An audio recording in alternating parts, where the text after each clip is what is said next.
One of the things that we did was, after looking at all of these things, was to begin to concentrate on the person and to take a look at what really makes the person tick.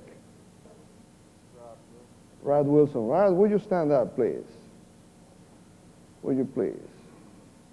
Would you play the music, please? The music for... Back to the dance, please.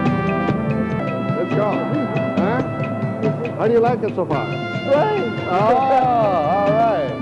Got the music. All right. Now, how you feel? You feel strange. Why? Haven't you danced before? You see what happens?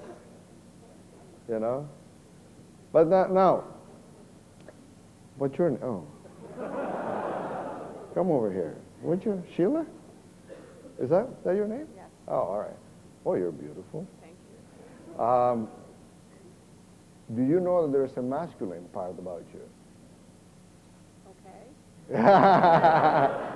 You're just discovering it right now? Sure. You are. Would you please give me a kiss? On the cheek. Wherever you want. From you, I'll take it anywhere. Thank you. And so we needed to then put a process, the intentional leader process.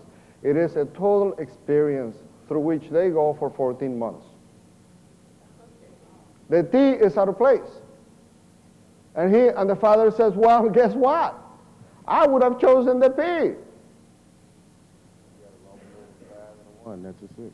I know, but how many lines did you move? I only moved one. Oh, okay, then that's okay. I'll take that one too. All right. Once again, the one that the gentleman said over here is 6. So one of the things that we do is try to get the executives to begin to think in an unconventional way. In looking at the intentional leader model,